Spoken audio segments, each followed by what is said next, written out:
Hello guys! Hello Cancer! Welcome dito sa aking channel. Kapalaran 888 Cancer. Tingnan natin kung anong messages, anong vibration, energy para sa lahat. This is general reading, so pwede kang makaresonate. Gamitin mo ang iyong intuition sa panonood. Okay, Cancer. Okay, 88 Queen. Nakikita ko sa iyo dito, Cancer, na siguro marami sa inyo na financially, marami kayong stagnation na pinagdadaanan. It's either lack of money, lack of financial resources. Pwedeng may business ka, hindi na masyadong maganda yung takbo ng business mo. Or pwedeng yung iba sa inyo dyan, maraming utang or marami kayong kailangan na ayusin sa usaping pera. But, kung makikita mo dito, sinasabi sa iyo ng baraha na maybe isang babae, kahit anong zodiac sign siya pwede. Isang babae may asawa, ang possible na makakatulong sa'yo para dito sa perang pangangailangan mo.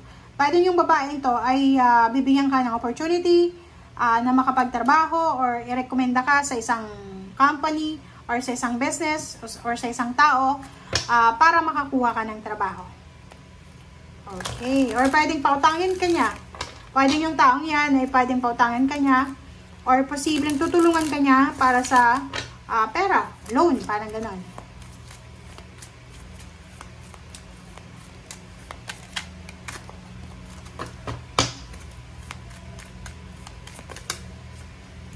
Okay. Everything's okay.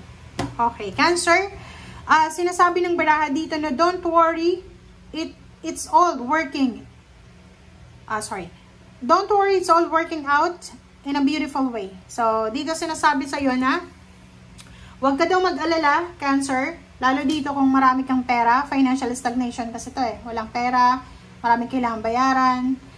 Dito sinasabi na everything's okay. Don't worry daw, okay? Lahat ay magiging maganda, lahat ay magiging maayos. Okay, thank you.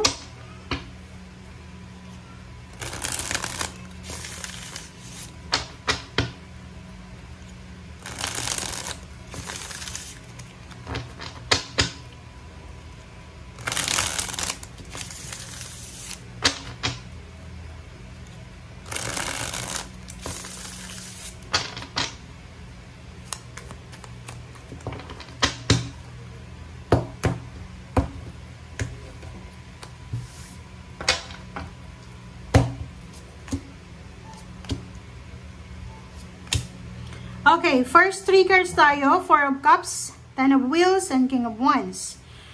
Dito, Cancer, sinasabi ng baraha sa'yo na ikaw to. Diba? Nasa 8 of malunggay ka. Diba? 8 of Clover ka eh. So, 4 of Cups, sinasabi ng baraha na namang problema ka, Cancer, kung ano ba yung gagawin mo in terms of money. Nangangailangan ka ng tulong, pero parang pakiramdam mo walang tutulong sa'yo.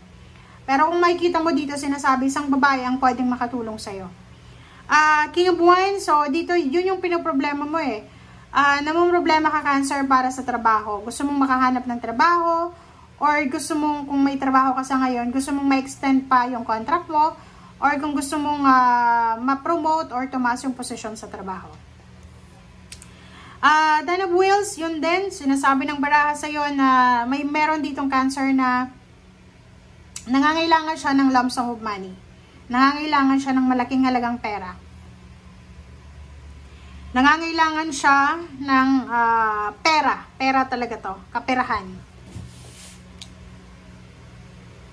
Ito yung maganda sa'yo, Cancer. Diba? So, dito, Cancer, sinasabi ng baraha mo sa'yo na kung may hinihintay ka na job offer sa Pilipinas, siguro oras na para i-divert mo yung attention mo sa iba. Ibig sabihin, ilang taon ka na bang naghihintay or ilang buwan? 3 months, 3 years na naghihintay ka sa job offer na to. Sinasabi ng baraha sa'yo na hindi ka na dapat naghihintay. Dapat maghanap ka ng other resources, other income, other source of income. And isa sa mga ino-offer sa'yo ng universe is yung zero the fall, is yung world. Diba? Yung parang sinasabi ng baraha sa'yo dito, Cancer, na napakalawak ng mundo. Okay? Hindi lang isang bansa ang pwede mong puntahan. Kung nasa Pilipinas ka tapos ayaw mo namang pumunta ng ibang bansa, hindi lang naman yung lugar mo ang pwede mong pagkakitaan.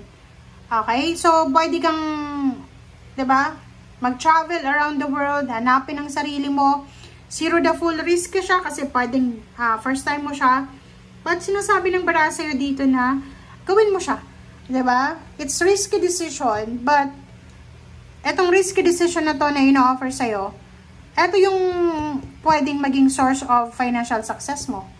Dito ka makakakuha ng trabaho. 'Di ba? So, 3 of Wands and 4 of Cups, you're waiting ka. 'Di ba? Parang naghihintay ka sa wala eh. Naghihintay ka lang sa puro naghihintay pa ako, ganyan ganito, hindi pa ako sure, ganyan. So, oras na para hanapin natin yung talagang deserve mo. Okay? Kasi minsan yung waiting time na yan, it's a test of patience. Pero kung 'di ba, kailangan mo na ng pera, may pamilya ka, may anak ka, may obligasyon ka, siguro maghanap ka ng other source of income or other kumbaga direction, kasi ganoon talaga eh. Okay? Pag hindi para sa iyo, hindi para sa iyo 'yun. Okay.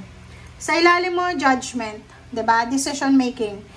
Sinasabi ng bara sa iyo na napaka-importante, Cancer, yung pagdedesisyon. Napaka-importante na gumawa tayo ng desisyon. Napaka-importante na pag-isipan natin yung bawat desisyon natin. Okay. 5 of Cups. Sinasabi ng bara sa'yo na you're feeling lost. 'Di ba? Feeling lost, feeling alone, feeling lonely. Yung parang feeling ng Cancer na to, lumalaban siyang mag-isa. Yung pakiramdam niya na wala siyang kakampi. Pakiramdam niya na walang gustong tumulong sa kanya. Parang ganon. But nandito yung Queen of Swords. Sinasabi ng Queen of Swords sa'yo na wala kang dapat nasisihin. 'Di ba? You are free eh. 'Di ba? Yung parang sinasabi sa'yo dito ng Queen of Swords. Etong Queen of Swords, eto yung isa sa pinaka-favorite ko na card. Kasi ang Queen of Swords na to nagsasabi sa atin na lahat ng decision natin, wala tayong dapat na sisihin. May free will tayo eh. 'Di ba? So, sinasabi ng bara sa'yo na may free will tayo. So, hindi tayo dapat na nakadepende sa sasabihin ng ibang tao. Ay, hindi tayo dapat nakadepende sa desisyon ng asawa natin, ng boyfriend, ng girlfriend, ng magulang, ganyan, ganito. And, wala tayong dapat sisihin. 'Di ba? Yung actions natin, like dito, 4 of Wheels, 'di ba? Yung parang, ngayon, wala kang trabaho. For example, wala kang trabaho. Or may trabaho ka, pero yung ipon mo, pakunti ng pakunti. Wala tayong dapat sisihin dyan. Tayo lang. Kasi di ba tayo yung may hawak niyang perang yan eh. Tayo yung may hawak ng buhay natin. Unless na, like, yung magulang mo, yung may hawak ng sweldo mo. Di ba? So, yung 4 of Wheels, sinasabi ng bara sa'yo dito na, may trabaho ka man or wala, may source of income ka man or wala, ito yung pinakakailangan mong gawin, Cancer. Kailangan mong mag-ipon ng pera, kailangan mong i-manage yung salapi mo ng maayos. Stay away from jealousy, envy. Kasi pag masyado tayong nagsiselos, naiinggit sa mga kapitbahay natin, may bagong television, may bagong gadgets, bibili ka din. So, masasacrifice yung plano mo na pag-iipon. So, dito sinasabi ng baraha, na simulan mo na ngayon yung masusing pagmamanage ng salapi. Okay.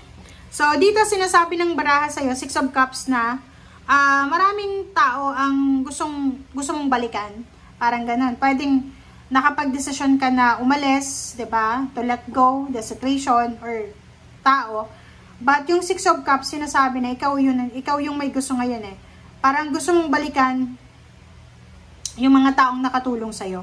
It's either nagkaroon kayo ng hindi magandang relationship, it's either your boss, it's either your family, but yung 6 of Cups na ito, ay sinasabi na gusto mong bumalik, or gusto mong abalik yung dating buhay na meron ka.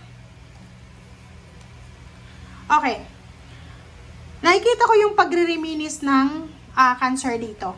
Pwedeng meron kang another Cancer na kakilala, kamag-anak, or pwedeng water sign, Pisces, Scorpio, same Cancer sa'yo, na anytime pwede siyang matulungan ka in terms of money. So, isa yun sa posibleng inaalala mo, or kumbaga, nagre-reminisce ka ngayon na gusto mong balikan. Sana mabalikan ko yung pagkakataon dati na may tao na tumutulong sa akin, yung text ko lang, chat ko lang, ready siya to lend money, parang ganun. So, eto guys, but don't worry, yun nga sabi sa'yo dito, everything's okay, don't worry. Talagang may ganun lahat tayo dumadaan sa ups and downs, hindi naman to, walang perfect dito sa mundo diba? So, wag kang matatakot, lahat ay magiging okay. Okay? Thank you guys, bye!